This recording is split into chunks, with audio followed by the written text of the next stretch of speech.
So here we are back at the queue. There's one backing on the bay, two there. There's one here this side. There's a couple white ones further back there. Another one just coming in now. So 1, 2, 3, 4, 5, 6, 7, 8. 8 in the queue. Hey, that's not bad. By the way, I've sent you part of this. There's pictures in this where one of my roving reporters, reporting live and at the scene, have sent to me a picture of a middle axle tyre blowing. He was fully freighted, so we couldn't lift it up, get it out of the way.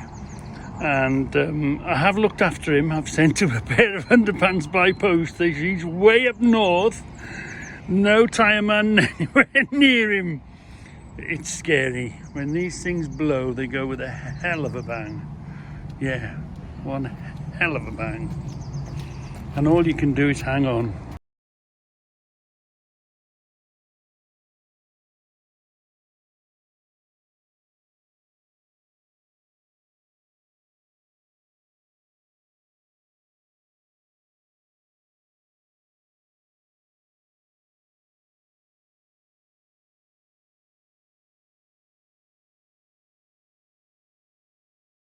This is, what do you call them, Deb? Tunnocks.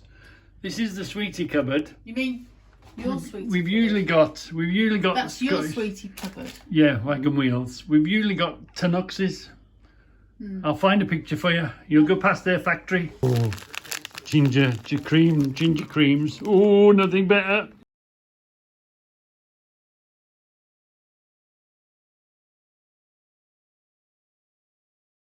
Morning, we're in a really tight place this morning.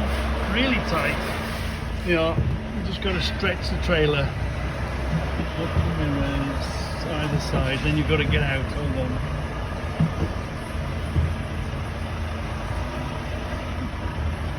Yeah, hold on. Stretch the trailer. Is it coming? Oh, it's coming.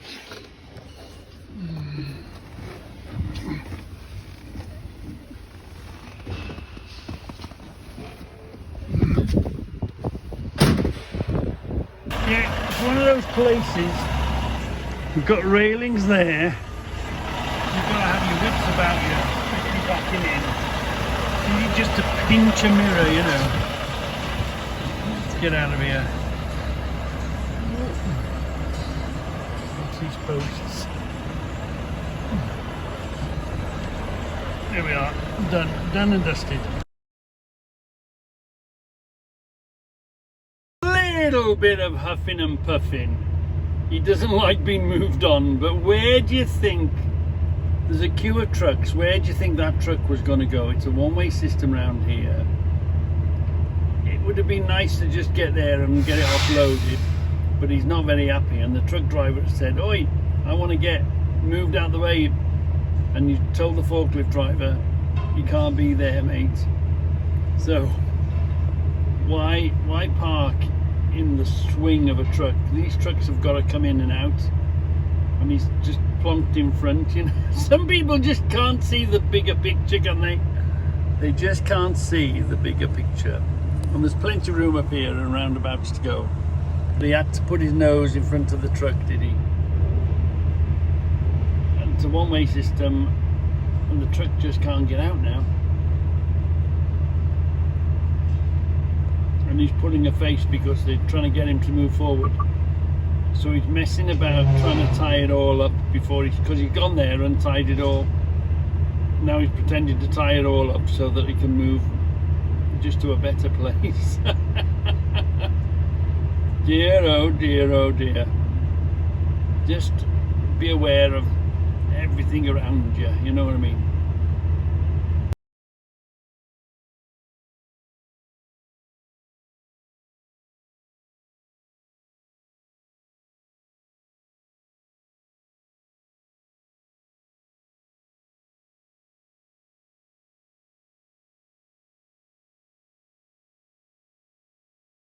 Well, my little bunch of shadow maniacs.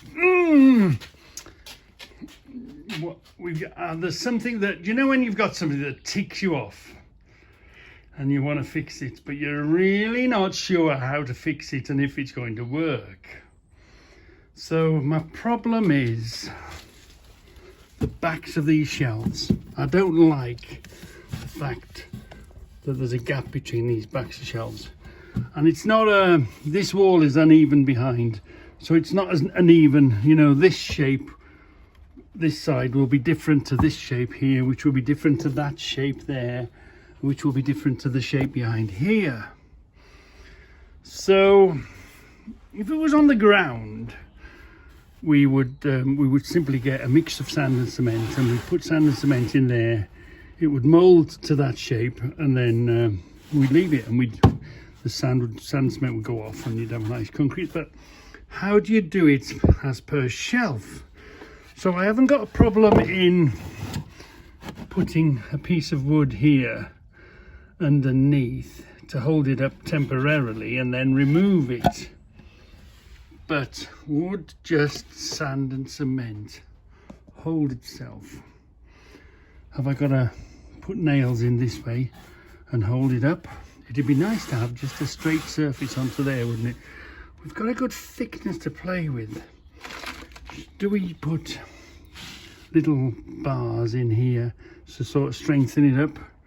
Will it break? I'm thinking of, do you see this fine meshing?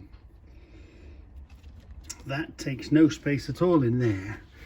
So we could put a small layer, or we could even put the layer of sand and cement and then poke it in.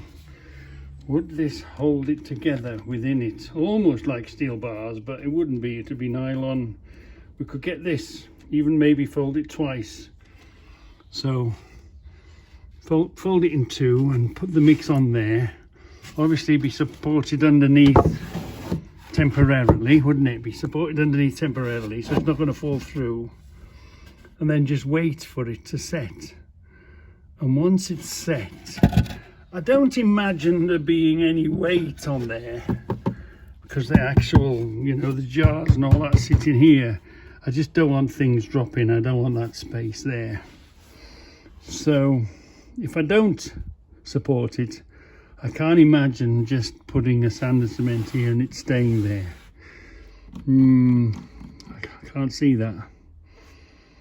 Or have I got to come forward a bit and make it even thicker so that it forms a lip over here and then go solid, so it sits on top of there slightly? I don't know, but each back of this shelf is an individual shape and size, and we've got quite a few to do. There and there. We're all right here. You know, ideally you'd have a big board and you'd fill the back of it, but it didn't work that way for us, did it? And we haven't got the material, and sand and cement is about the cheapest building material you can buy, just sand and cement. So I'm thinking of blocking that under there, pouring sand and cement in there, putting this fine mesh stuff, letting it dry a day or two, and then releasing the wood from underneath. You're left with a piece this thick sitting in there. I'm just wondering, will it just snap in half, or is it short enough of a run there's nothing going to make it snap in half? I can imagine we're going to have to get some sort of fixings. Maybe run 1, 2, 3, say 6-inch nail there, 6-inch nail here, 6-inch nail there, hammered into this. Or, you know, even you could just drill a hole there, mark this across, put 3 holes there, random holes, get your STS, just drill 3 holes that a nail would easily slide in, and just have it in between there. Would that be enough, do you think? And how would you do it? Because that would make it stick up above here, wouldn't it?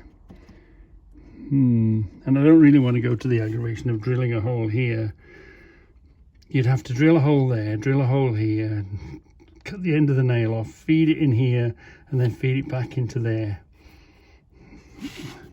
And would 3 be enough, or would it have to be 4 or 5? We're at the thinking stage. I just don't like this here. I just don't like this gap here.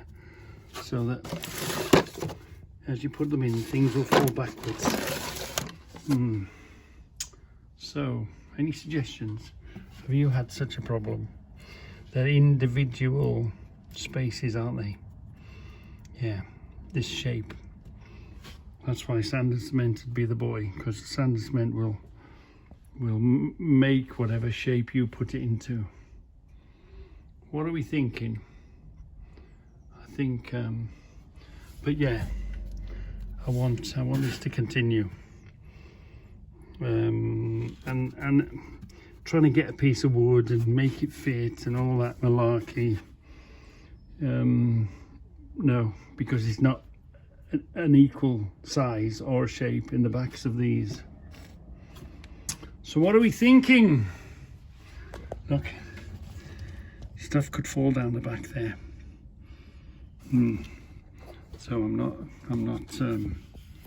very. It's got to be dealt with. It's got to be dealt with. Yeah, that might be one of our next little projects to do.